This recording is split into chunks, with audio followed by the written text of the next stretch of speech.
Talvez você esteja se perguntando, tem algo de errado que não está certo nesse vídeo, que é esse título aí, né? Esse tema desse vídeo, mas não está errado. É exatamente sobre isso que a gente vai falar. E o contexto que eu quero trazer aqui para você é: imagina que eu vou fazer uma cirurgia e eu vou operar o seu filho, a sua mãe, o seu pai, um parente seu. Quantos por cento eu posso errar? De 0 a 100, eu posso errar quanto? Quanto dessa cirurgia, desse procedimento cirúrgico eu posso fazer errado? Vinícius, eu não estou entendendo. Tudo bem. No nosso Instagram, eu acabei de receber uma pergunta e a pessoa basicamente diz que num processo seletivo, se ela fosse fazer uma prova, que teria uma porcentagem, se teria algum tipo de porcentagem de erro, né? Eu posso errar quanto? O que eu posso errar? Basicamente aqui, ó, assim, ó, na instrumentação cirúrgica, tem algo que não pode errar de forma alguma? Ou seja, tem algo que eu não posso errar de forma alguma e existem outra coisa que eu posso errar? E ela fez um paralelo entre a questão da enfermagem, que na enfermagem, por exemplo, você não pode errar cálculo de medicação. Obviamente, se você errar um cálculo de medicação, né, o que vai acontecer? Fato que você pode estar achando assim, Vinícius, mas isso é muito radical o que você acabou de falar, você vai operar meu filho, quantos por cento você pode errar? Veja, eu não quero fazer com que esse vídeo seja uma bandeira da perfeição. Não é isso, não é nada disso. A questão é, eu quero trazer para vocês o tipo de mentalidade que vocês precisam desenvolver quando estão frente a determinadas coisas. O problema não é que a gente vai conseguir desenvolver um estado de perfeição, não é que eu esteja ignorando que erros vão acontecer, não é que eu esteja ignorando que talvez numa prova você pode ir mal em determinadas questões. Não é isso, porque isso vai acontecer. Eu já errei muito em prova, já errei muitas questões de prova, né? Porém, eu sempre tive algo que não foi ter compromisso com o erro. O que é isso, Vinícius? Eu não me comprometia com aquele erro. Quando eu errava aquilo dali, eu buscava saber mais sobre aquilo dali. E às vezes uma prova é um bom regulador de temperatura para isso. Mas qual que é o fato que eu quero trazer aqui? É o tipo de mentalidade que a gente desenvolve. A gente acredita que até qual é o limite? A gente foi doutrinado desde a escola de que a gente precisava tirar nota 7 para passar, 6 para passar. Ou seja, a gente sempre se regulou na média, na mediocridade. E muitas das vezes a gente debochava daquele cara que era nota 10, daquela menina que era nota 10. Por quê? Porque aquela menina ou aquele garoto, ele se esforçou para alcançar aquela nota e mesmo assim ele é ridicularizado por ter aquele tipo de nota. Por quê? Porque só precisava de 7, só precisava de 5. Veja, o fato não é a conta, né, que você precisa fazer para que você possa passar de ano no final, mas sim o tipo de mentalidade que você vai enfrentar a vida e as situações. Mike Tyson tem uma frase que ele disse que ele nunca subiu no ringue, né, na hora de lutar, para perder. Ninguém treina para perder. Nenhum atleta ele vai treinar para perder. Nenhum atleta, quando ele está treinando para disputar algo, ele fala assim: o que eu posso falhar? Eu posso não dormir? Eu posso não comer? Eu posso deixar de treinar?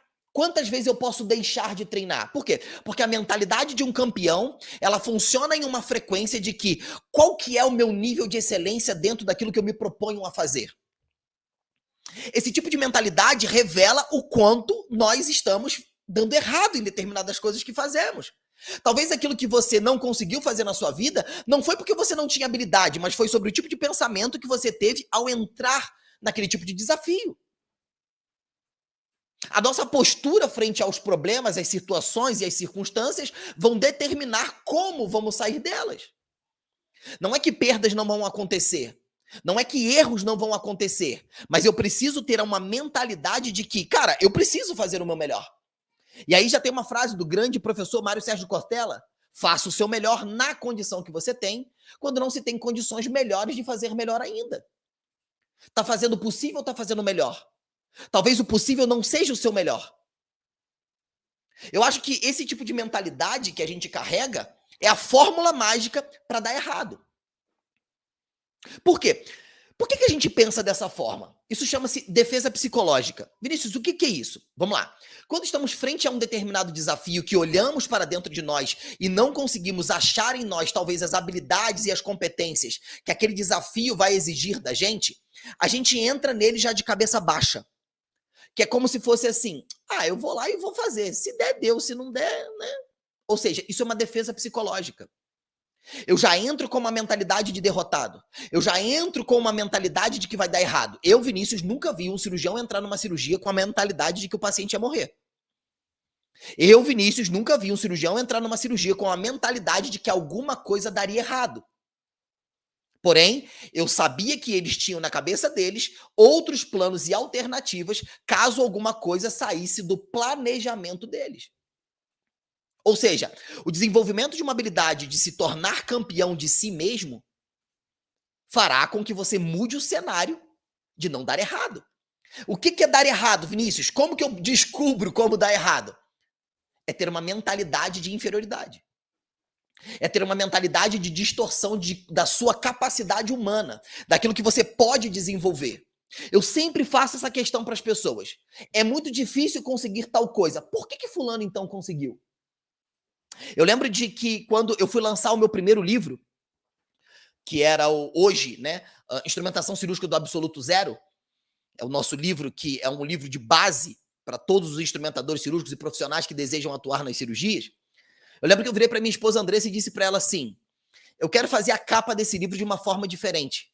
Eu quero trazer uma nova roupagem para isso daqui. E ela disse: isso é muito difícil. E eu perguntei para ela: o que é difícil? E se você olhar no dicionário, você pode dar um Google, você vai ver o que significa a palavra difícil.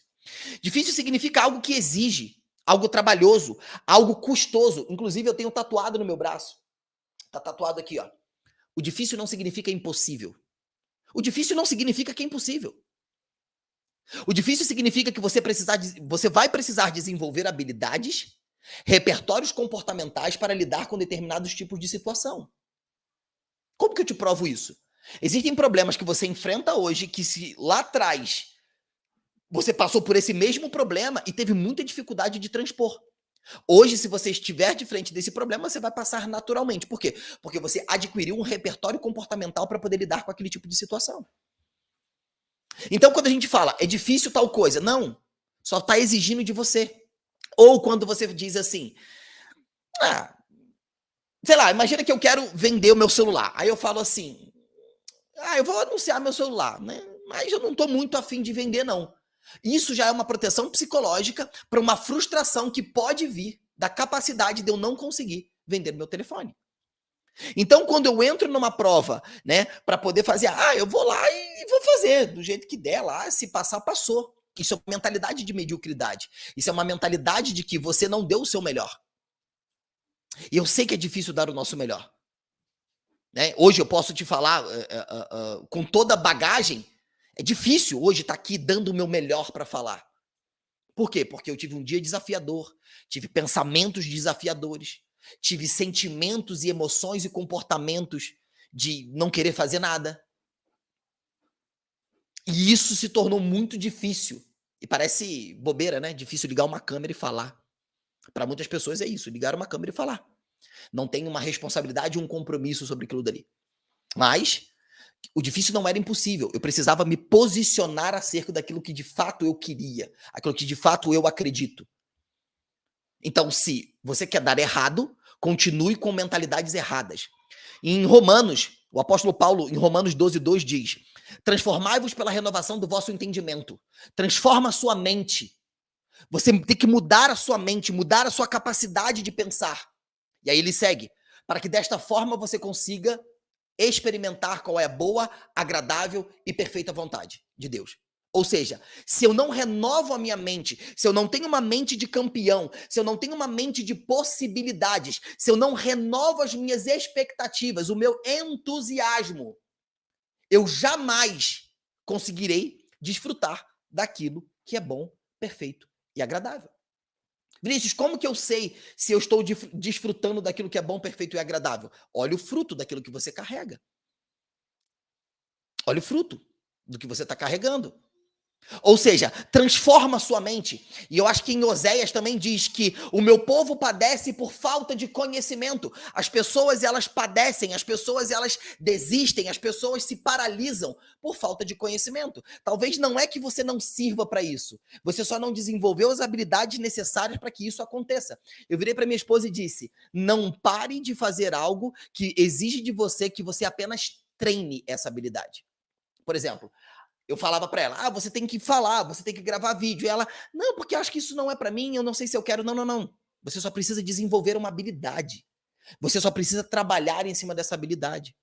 Ou seja, o ensinamento desse vídeo é: mude a sua mente, mude a sua perspectiva. Comece a enxergar o copo um pouco meio cheio. Eu sei que pode parecer um discurso, né, uma aula muito positivista, mas eu preciso enxergar a vida de duas formas, como já dizia Einstein. Einstein dizia que existem duas maneiras de eu enxergar a vida: como se milagres não existissem ou como se tudo fosse um milagre. Então eu preciso saber que eu vou entrar para um desafio querendo saber o quanto eu posso errar ou que eu vou dar o meu melhor. Eu vou agir com excelência, no máximo da capacidade que eu tenho para poder fazer atividade XYZ. E você? Tem enxergado a vida de que maneira? Como que você tem enxergado os desafios? Como se milagres não existissem ou como se tudo fosse um milagre?